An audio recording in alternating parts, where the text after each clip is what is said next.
Well, hello plant lovers. It is Matthew in Melbourne welcoming you to my channel. Thank you for finding me in the crowded world of YouTube orchid videos. On my channel, I try to grow cold, cool, intermediate orchids here in Melbourne, Australia, without the help from any greenhouses or grow lights or humidifiers, really just them and me, inside or outside, or we can't play at all. And so plant lovers of the world, if that sounds like your conditions and you're interested, do hit subscribe. I post every week on a Friday. I am a complete amateur, and today's amateurish rambling involves this box and this group of orchids. So let's begin. A few weeks ago, I made a video about this Calanthe, which is Calanthe aristulifera, which is a Calanthe that is species and it's native to sort of Southeast China, Japan, Korea. And a very handsome plant it is too. In fact, the flowers are just going over now. But what has just come into bloom is this beauty, which is Calanthe discolor, which means two colors. And strangely enough, the flowers have two distinct colors. You've got this sort of mahogany burgundy at the top, and then these incredible magenta sections to the lip. Absolutely beautiful. And oddly, this Calanthe discolor comes from exactly the same geographic area, so there must be difference in habitats to separate the species and perhaps prevent interbreeding, or perhaps they have hybridized, who knows. Anyway, they come from essentially the same neck of the woods, but two very different looking flowers. And aristulifera has flowered for me a good month before discolor, which is only just opening its blooms now. Now, in the video about aristulifera, I did point out where I got it from, which was from an online rare perennial plant site, actually, here in Australia. And the seller is based up in the Blue Mountains, so just near to Sydney, but further inland, obviously. And in that video, I said, unfortunately, I think she's kind of packed up business. And after I'd finished filming, I thought I should just check that. And no, in fact, she hadn't. So what she had done was just have a hiatus for about 12 months while she had to sort some things out for herself. But she's now back online. Now, she only sells essentially rare perennial plants, which these are some. So it's not really very orchid centric, but that is where I got my cypripedium from and Calanthes. And the only other thing is that she does only ship during the dormant period, so autumn, winter, spring. So when things have started to shoot and grow, she's not open for business. So you've probably missed the boat now, but I will put the link below and just see if she comes back online in autumn of this year with things that have gone into dormancy. So the only place really that I've seen this type of evergreen Calanthe for sale, asterisk, there was one other place, which is Gentiana Nursery up in the Dandenongs here in Melbourne. And I bought this plant about a year ago, and it was a little seedling, a little sort of 2 growth point seedling. And what you can see is I've got 2 wonderful new growths. But what you might be able to see, I'll come in and show you more closely, just in there, or you can just see it just there. There's a little green nib. So I've got a 3rd growth point coming from this plant, which is fantastic. So it's still a way away from flowering, I think, maybe another couple of years, but these growths are very healthy. And who knows, maybe next year it will be blooming size, unsure. And the other thing that I'm unsure about is what color this is. Now, Craig, who runs Gentiana Nursery, had the most incredible golden Calanthe. It was just this column of gold. It was pure gold. I've never seen a flower look quite so golden. It was the most beautiful thing. He had propagated seedlings and just wasn't sure, of course, what the colors are going to be like. So this is just a random plant, and who knows what it's going to be like. Hopefully, it's a lot like Mummy.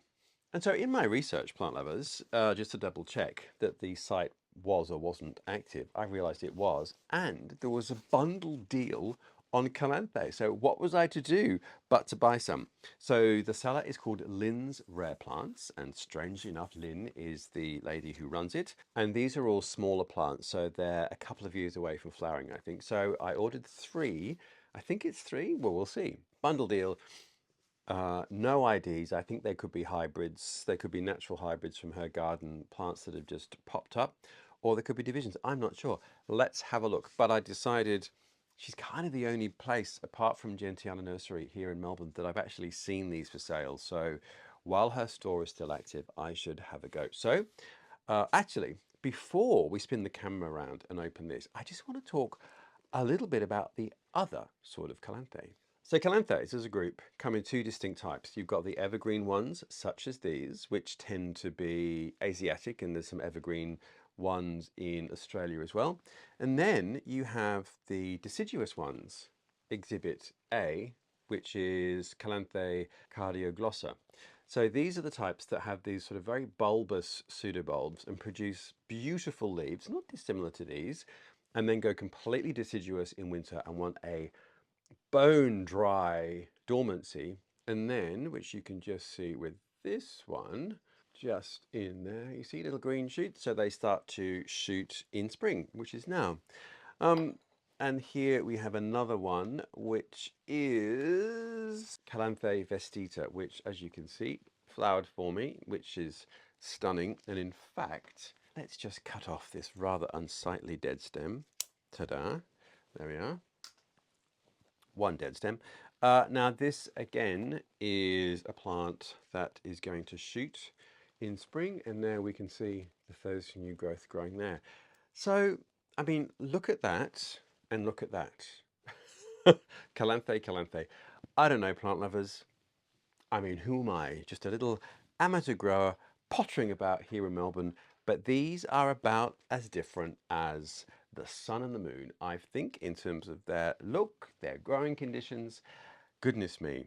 Anyway, that was my little mini ramble. The fact that there are two very, very distinct types of Calanthe, and they take very distinct care. These deciduous ones tend to be from more subtropical, tropical conditions, so certainly need warmth and humidity and bright light. Whereas your evergreen ones tend to come from cooler climates, although there are some from Australia, which are obviously subtropical because they're further north. But these ones are cool, cold growing, so they can certainly take cooler temperatures. Have leaves all year, and they need the moisture kept up to them all year. Pretty consistent conditions, actually. So wildly different to their deciduous cousins. Anyway, enough of that. Let us open this box, see what is inside, and then I'm going to pot them up because they need to get out of this box. And this one is a great case in point. I just put it in a deep plastic pot because it's going through a lot of growing phase. When I feel that it's got to sort of its maximum size, I will terracotta pot it so that I've got them all in a similar way. Okay, I'm going to spin the camera around and open this box now. So exciting. And I know for some of you, some of the comments from the video a few weeks ago about my Calanthe is it's quite hard to find them in the States. So this is perhaps a chance to live vicariously through my capacity to find Calanthes. Now, according to the invoice, I have got a mixed color lucky dip and orange and yellow. So that will be great because that's what I hoped this plant was, a yellow gold. So let's see. Here we are. Let's just see what the plants are like. Oh, there we are. Calanthe mixed colors, lucky dip medium. And what you can see there is the new growth point coming through. In fact, there's two. Let's just have a little look at what this plant's going to look like in there so you can get an idea what to expect. There you are. So a division, and now we can see a new growth point and a new growth point and the sort of the old growth point here. I guess you can also see two quite vigorous roots, and obviously these are terrestrial orchids. And so I pot them in a slightly beefed up version of the potting mix that I use for cymbidiums. Okay, so that's one. Let's look at what else we've got in this magic bag. Oh my goodness me, it's in bloom and it's gold. Oh, I am so happy. Look at that, plant lovers. What a surprise. Oh my goodness me.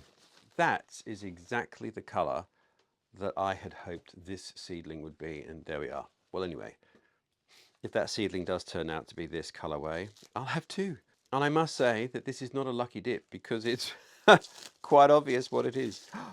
What is this? Mixed hybrids clump. Let's just have a look at that plant. Ah, okay, so we've got two divisions. We've got the one that's flowering and another one which doesn't have a flower bud, so it is unknown. Anyway, How exciting is that? And that should be it, I think. Wow, isn't that a joy and a delight? It is so yellow and beautiful and so very different to the other two that I've got, which is great. Discolor with its sort of burgundy pink and aristulifera with its very pale pink flowers. This one is such a strong monochrome. Wonderful! So imagine plant lovers in the future in my new home, hopefully in May next year, pots of these all in bloom at the same time, looking wildly different in terms of their color. Absolutely stunning. All right, what I might do then is take you downstairs and let's just go and pot these babies up. Okay, so medium wise, what I've got here is some out of the bag orchid mix. So sort of mediumish bark, but a bit granular. We've got some regular just compost potting mix. And then here we've got some broken down cow manure. And what I'm going to add to all of this is a little bit of blood and bone fertilizer. So we're just going to mix all of that together to get a nice juicy, aerated, very organic mix.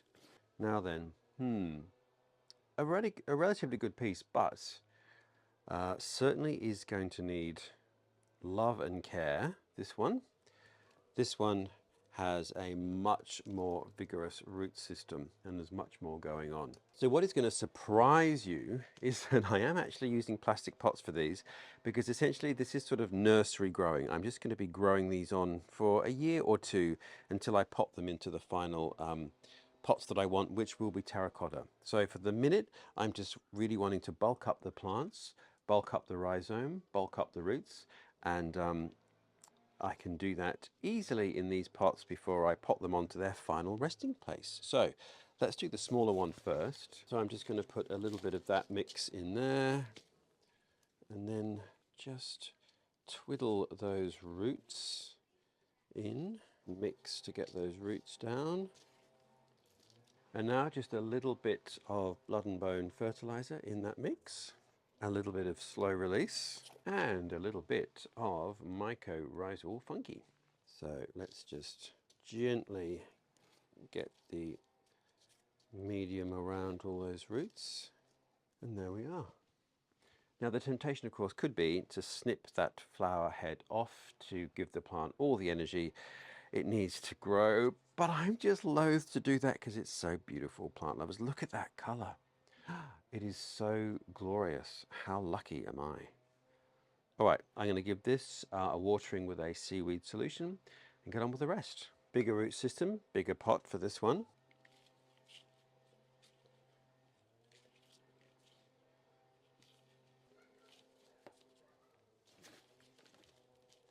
Well, there we are, all potted up. How wonderful. I know you're all horrified by the plastic pots, but nursery pots, nursery pots. I'm just growing these plants on. I just want them to develop their root systems, develop the rhizome, and then I will pot them into a terracotta pot because I find it more attractive and a nicer way to present the plants. But I am so thrilled with this one, with its butter yellow flower. Now, I will say that the one that I saw at Craig Wilson up at Gentiana Nursery was gold. Where's that one? Here it is. So if this is the same as its parents, then it's a gold color, whereas this is very much a sort of a buttercup yellow, which is a beautiful yellow, and I'm very, very excited by it. But if this plant lives up to its promise, it's going to be richer and different, which is great because I'm going to have 1, 2, 3, 4, 5 pots of very, very different looking Calanthes. Look at that. So all of these are terrestrials. As you saw, I used basically the potting mix that you would use for a perennial plant. So really good compost, really good organic matter. I put a little bit of bark in just to loosen it up a bit, but you could use a slightly more gritty mixture with lots of organic matter in, really whatever works for you. And if you're in a climate where you don't get freezing winters, you could certainly plant these outside, as you would things like trilliums or other sorts of ephemeral perennials that are early blooming in spring. And in fact, they'd look fantastic growing with trilliums and that sort of early perennial. So I could certainly grow them here in Melbourne outside, planted out, if I had the space, but alas, I don't. So for the meantime, they are stuck in these pots while they bulk up. Well, there we are, plant lovers. 2 Calanthe videos in a very short space of time, but it's just the way the dice rolled, being able to get some. I'm so excited by these, very excited indeed. It's going to take a few years, although we have seen this one is in flowering size, but I think given that it was such a small division, I'd be very surprised if that flowered again next year. So we might have to wait a few years before we do another Calanthe follow-up, but it'd be great to see what all of these turn into and whether or not my mystery seedling from Gentiana is in fact gold. And if you'd like to know what the outcome might be in 2 years' time, you'll have to hit subscribe and keep watching for 2 years to see what happens next, or even just to find out what happens next week. So do hit subscribe. Many thanks for watching. Many thanks for putting up with my amateur ramblings, and I hope wherever you are, all is well in your orchid world, and I very much look forward to seeing you next week.